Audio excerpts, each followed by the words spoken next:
Friends, welcome to the NCA online study.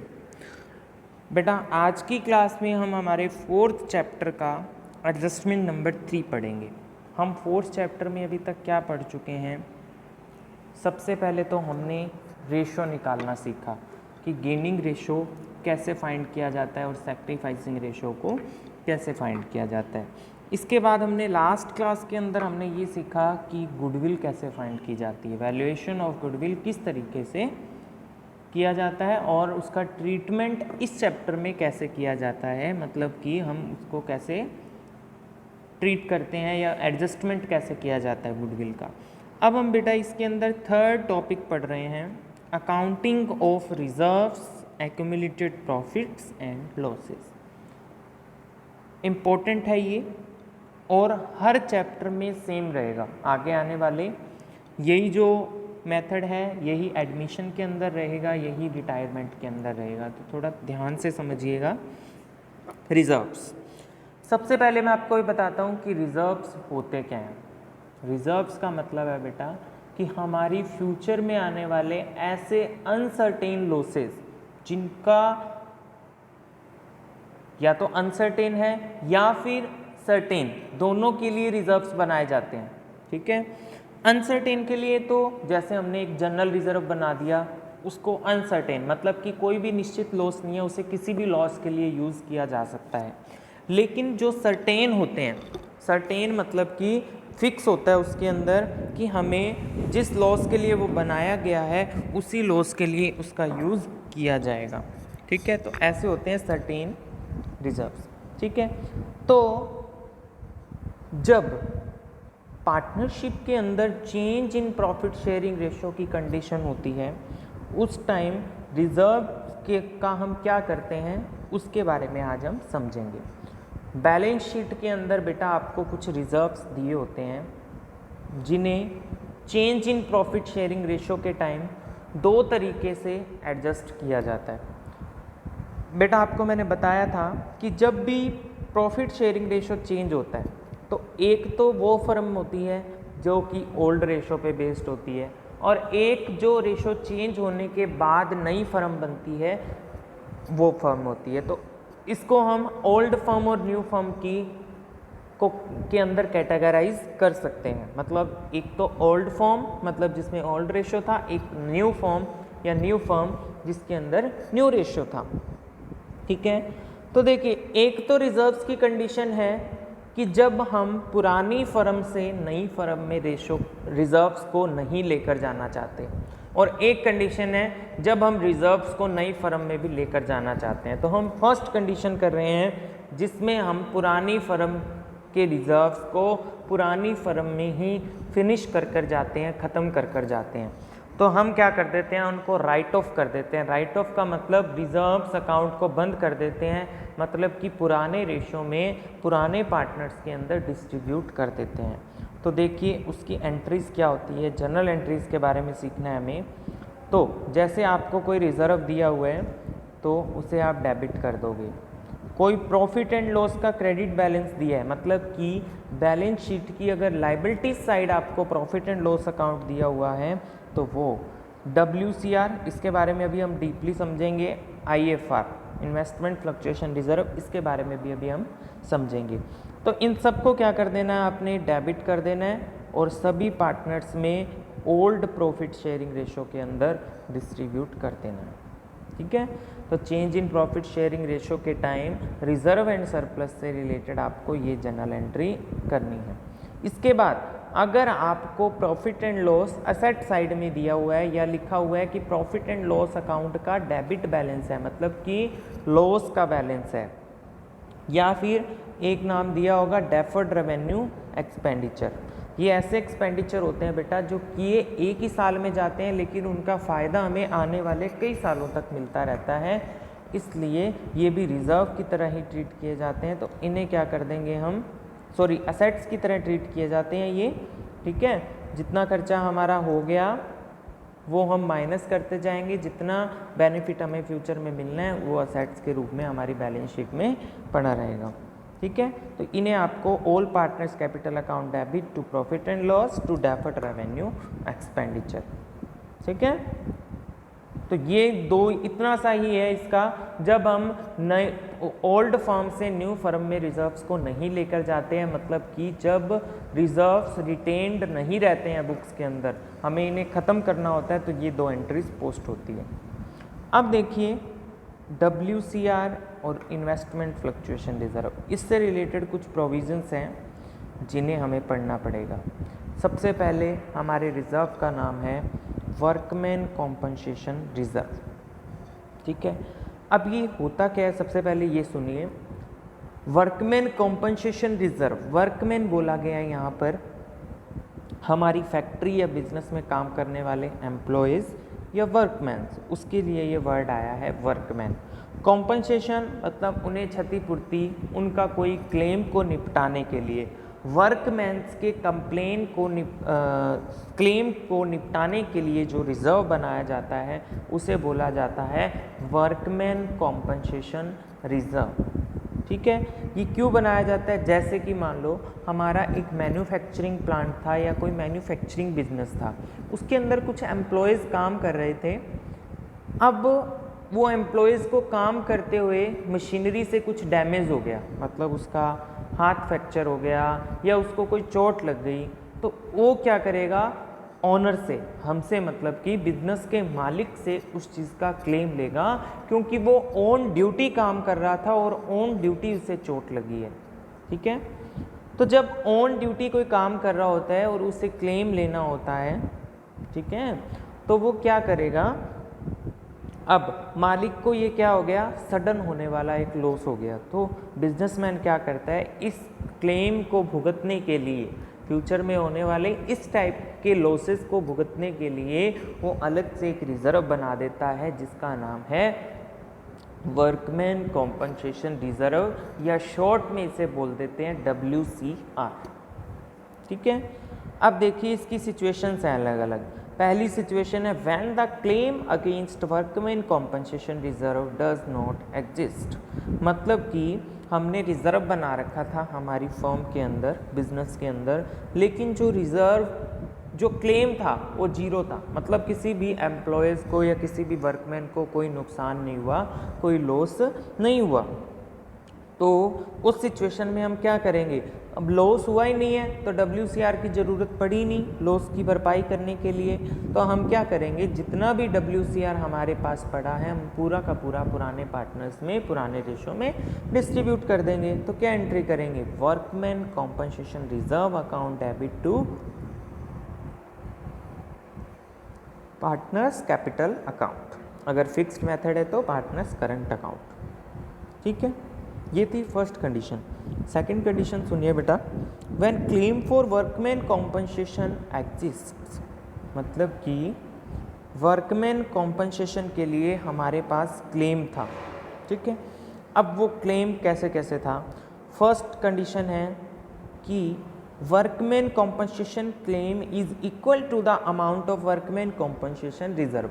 First condition क्या कह रही है कि जितना भी हमारे पास WCR है, जितना भी हमारे पास WCR है उतना ही हमारा क्लेम हो गया, मतलब उतना ही हमारा लॉस हो गया।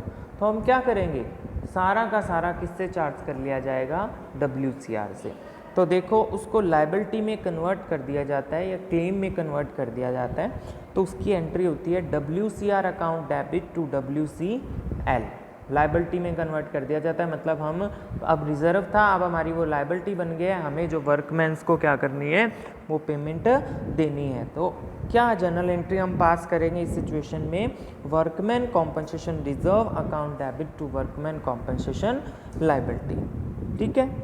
इसके बाद बेटा इसके अंदर सेकंड सिचुएशन आती है, WCR is less than the amount of workman compensation reserve, मतलब कि हमारा जो WCR था बैलेंस शीट के अंदर, जो हमें वर्कमैन कॉम्पनसेशन रिजर्व दिया हुआ था, उसकी जो अमाउंट थी वो ज़्यादा थी, ठीक है। और जो हमारा क्लेम था, मतलब हमारे को जो लॉस हुआ बिजनेस में, जो एम्प्लॉयज़ को या वर्कमैन्स को चोट लगने से या किसी अदर रीज़न की वजह से एक्सीडेंटली उन्हें जो लॉस हुआ, उसकी जो हमें कॉम्पनसेशन देनी है वो क्या थी, कम थी। तो हम क्या करेंगे, जितनी हमने कॉम्पनसेशन देनी है, जितनी हमने कॉम्पनसेशन देनी है उतनी अमाउंट तो हम लायबिलिटी के अंदर या क्लेम के अंदर कन्वर्ट कर देंगे और बाकी बचा हुआ WCR हम पार्टनर्स के अंदर ओल्ड रेशो के अंदर डिस्ट्रीब्यूट कर देंगे.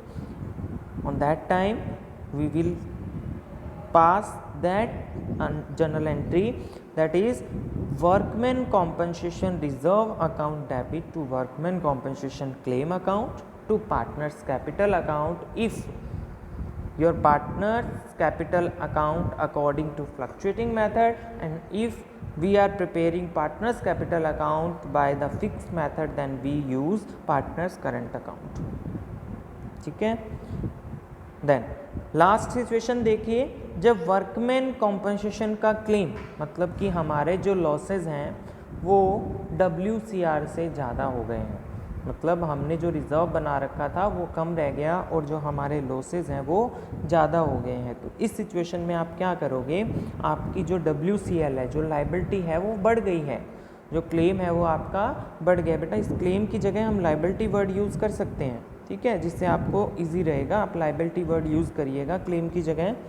तो WCR account debit, revaluation account debit to workman compensation liability. हमने जितने रिजर्व में थे निकाल लिए, बाकी बचे हुए हमने रिवैल्यूएशन से निकाल लिए. क्या मानकर कि लायबिलिटी इंक्रीज हुई है इसलिए हमने टू साइड WCL लिख दिया. टू WCL ये एंट्री हो जाएगी, ठीक है. उसके बाद जो रिवैल्यूएशन का लॉस प्रॉफिट है वो ऑटोमेटिकली PC में चला जाएगा. इस टाइप के जब आप क्वेश्चन करोगे तो आपको समझ आ जाएगा, ठीक है. तो ये था बेटा WCR का एडजस्टमेंट. सबसे पहली कंडीशन थी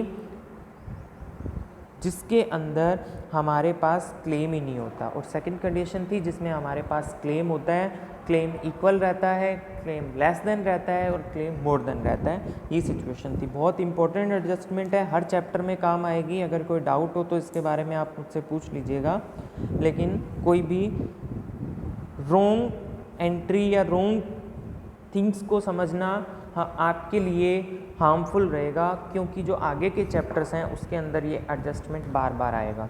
तो इसे अच्छे से रीड करिएगा, ठीक है. चलिए नेक्स्ट एडजस्टमेंट पर चलते हैं, जो कि है इन्वेस्टमेंट फ्लक्चुएशन रिजर्व, या शॉर्ट में इसे बोला जाता है IFR. अब देखिए इन्वेस्टमेंट, जिसे आप जानते हैं एक बिजनेस जो भी इन्वेस्ट करता है, क्या करता है, एक बिजनेस जो भी पैसा इन्वेस्ट करता है, इन्वेस्टमेंट होती है. लाइक शेयर्स में भी इन्वेस्ट कर सकता है, FDs में भी इन्वेस्ट कर सकता है, कहीं भी इन्वेस्ट कर सकता है वो अपने पैसे को, ठीक है. तो देखिए फ्लक्चुएशन का मतलब है प्राइसेस के अंदर उतार चढ़ाव. फ्लक्चुएशन का मतलब क्या है, प्राइसेस के अंदर उतार चढ़ाव होना. तो इन्वेस्टमेंट के प्राइस में जो उतार चढ़ाव होता है उसे क्या बोला जाता है, फ्लक्चुएशन बोला जाता है. उसे क्या बोला जाता है, फ्लक्चुएशन बोला जाता है. तो इन्वेस्टमेंट के प्राइस के अंदर जो फ्लक्चुएशन होता है उसके लिए जो रिजर्व बनाया जाता है उसे बोला जाता है इन्वेस्टमेंट फ्लक्चुएशन रिजर्व, ठीक है. तो ये क्यों होता है बेटा, जैसे हमने मान लो कोई पास्ट ईयर के अंदर इन्वेस्टमेंट खरीदी, जो हम बुक वैल्यू पर उसे शो करते हैं कि उसकी बुक वैल्यू हमने इतने में खरीदी, लेकिन जो इन्वेस्टमेंट होते हैं उसका प्राइसेस चेंज होता रहता है. जैसे हमने मान लो शेयर्स में इन्वेस्ट किया हुआ है तो शेयर्स के प्राइसेस डाउन और अप होते रहते हैं. तो जो मार्केट वैल्यू और बुक वैल्यू का मतलब जो हमने बुक्स के अंदर शो कर रखी है, मार्केट जो आज की प्रेजेंट वैल्यू है, दोनों में जो डिफरेंस आता है उसकी वजह से जो हमें नुकसान होता है उसकी भरपाई हम इन्वेस्टमेंट फ्लक्चुएशन रिजर्व से करते हैं, ठीक है. तो फर्स्ट कंडीशन है when market value of investment is equal to the book value, मतलब कि अगर मार्केट वैल्यू इन्वेस्टमेंट की बुक वैल्यू के बराबर है तो नो प्रॉफिट नो लॉस, मतलब हमें कोई प्रॉफिट नहीं हुआ कोई लॉस नहीं हुआ, क्योंकि दोनों इक्वल हैं. तो इस सिचुएशन में हम क्या करेंगे, IFR को पार्टनर्स कैपिटल अकाउंट में बांट देंगे, मतलब सभी पार्टनर्स में वो डिस्ट्रीब्यूट हो जाएगा जैसे अदर रिजर्व्स होते हैं. IFR account debit to partners capital account in old ratio. Then after देखिए when market value of investment is lower than book value, मतलब कि हमारी जो मार्केट वैल्यू है वो बुक वैल्यू से लोअर आ गई है, कम आ गई है. तो आपको पता है इसके अंदर हमें लॉस हो गया है, ठीक है. तो जितने का लॉस हुआ है हम क्या करेंगे, उसके लिए investment fluctuation reserve to investment, मतलब IFR में से वो पैसा निकाल लिया जाएगा और इन्वेस्टमेंट के लॉस को पूरा कर दिया जाएगा. और जो बाकी बचा हुआ IFR है उसको पार्टनर्स कैपिटल मतलब कि तीनों पार्टनर्स के अंदर या दोनों जितने भी पार्टनर हैं उनके अंदर ओल्ड रेशो में बांट दिया जाएगा। इसके बाद देखिए fall in value of investment equal to investment fluctuation reserve, मतलब कि मान लो हमारे पास IFR में जितने रुपए थे उतने का ही हमें लॉस हो गया, किस चीज़ का, fall in value of investment, मतलब कि मार्केट वैल्यू और जो बुक वैल्यू है। हाँ जी, देखिए fall in value of investment equal to investment fluctuation reserve, कि हमारे पास जितना IFR था उतना ही जो वैल्यू मतलब बुक वैल्यू और मार्केट वैल्यू में उतना ही डिफरेंस आया है। तो इस सिचुएशन में क्या करेंगे, हमारा जितना भी लॉस है पूरा का पूरा हम IFR से चार्ज कर लेंगे। इन दैट सिचुएशन क्या एंट्री पास करेंगे हम, IFR account debit to investment. इस सिचुएशन में बेटा हमारे पास IFR बिल्कुल नहीं बचा है तो हमें पार्टनर्स के अंदर वो डिस्ट्रीब्यूट नहीं करना है। नेक्स्ट देखिए fall in value of investment is more than IFR, मतलब कि हमारे पास IFR में जो पैसा था वो कम था और जो इन्वेस्टमेंट का जो मतलब वैल्यू के अंदर जो फॉल हो गया वो ज़्यादा हो गया, मतलब हमारी जो बुक वैल्यू है उससे मार्केट वैल्यू बहुत ज़्यादा कम हो गई। तो इस सिचुएशन में हम क्या करेंगे, IFR account debit revaluation account debit to investment. जितना हम अपने लॉस की भरपाई IFR से कर सकते हैं IFR से करेंगे, बाकी का रिवैल्यूएशन में चला जाएगा, क्योंकि हमारी जो इन्वेस्टमेंट है मींस कि हमारी जो असेट्स है उसकी वैल्यू डिक्रीज हो गई है, हम ये मान लेंगे। तो इस सिचुएशन में एंट्री क्या होगी, investment fluctuation reserve account debit to investment, ठीक है। और अगर हमारी मार्केट वैल्यू बुक वैल्यू से हायर हो जाती है, मतलब कि ज़्यादा हो जाता है, तो उस सिचुएशन में हमें प्रॉफिट हो जाता है, हमारी असेट्स इंक्रीज हो जाती है। तो IFR पे उसका कोई फ़र्क नहीं पड़ेगा, जितना भी IFR है वो हमारा डिस्ट्रीब्यूट हो जाएगा। एंट्री क्या हो जाएगी, IFR account debit to partners capital account in old ratio. इस बात का ध्यान रखोगे बेटा, रिजर्व का एडजस्टमेंट हमेशा ओल्ड रेशो में होता है, ना तो सैक्रिफाइसिंग में होता है ना गेनिंग रेशो में होता है। सिर्फ हमें यहाँ पर ओल्ड रेशो का यूज़ करना होता है, ठीक है। और जो इन्वेस्टमेंट हमारे इंक्रीज़ हुई है, आपको पता है एसेट्स और लाइबिलिटीज़ में जो भी चेंज आता है इंक्रीज़ होती हैं वो रिवैल्यूएशन में चला जाता है। तो इस तरीके से हमें IFR का एडजस्टमेंट, तो WCR का IFR का दोनों एडजस्टमेंट इम्पोर्टेंट है, अच्छे से रीड करिएगा। आगे के चैप्टर्स में दोबारा आएंगे, वहाँ मैं आपको दोबारा नहीं करवाऊँगा, मैं आपसे क्वेश्चन पुट करूँगा इसके बारे में। तो देखिए इसके बाद deferred revenue expenditure. Deferred revenue expenditure मैंने आपको बताए थे ऐसे एक्सपेंडिचर जिनका फ़ायदा हमें आने वाले कई सालों में मिलते हैं। तो partners capital account debit to deferred revenue expenditure, इसकी एंट्री हो जाती है, ठीक है बेटा। अब देखिए, अब हम सेकंड मेथड पे आ गए हैं। फर्स्ट मेथड था जब हम पुरानी फर्म में ही पुराने रिजर्व्स को डिस्ट्रीब्यूट करके चले जाते हैं। इसके बाद आते हैं सेकंड मेथड जिसका नाम है adjustment of reserve accumulated profit and losses through partners capital account when these are to be retained in the books, मतलब हम नई फर्म में लेकर जा रहे हैं। तो इस सिचुएशन में बेटा जो आपने गुडविल के लिए एडजस्टमेंट किया था सेम एडजस्टमेंट होगा। इट मीन्स कि आपको एडजस्टमेंट एंट्री करनी है जो कि क्या होगी, gaining partners capital account debit to sacrificing partners capital account, ठीक है। जो किस रेशो में होगी, गेनिंग वाले गेनिंग में चली जाएगी अमाउंट, सैक्रिफाइसिंग वाली सैक्रिफाइसिंग में, ठीक है। तो इस तरीके से बेटा आपको रिजर्व का एडजस्टमेंट करना है। इससे रिलेटेड हम नेक्स्ट वीडियो के अंदर हमारे कुछ न्यूमेरिकल्स सॉल्व करेंगे, तब तक आप इसे अच्छे से रीड कर लीजिए। Okay, thank you, have a nice day.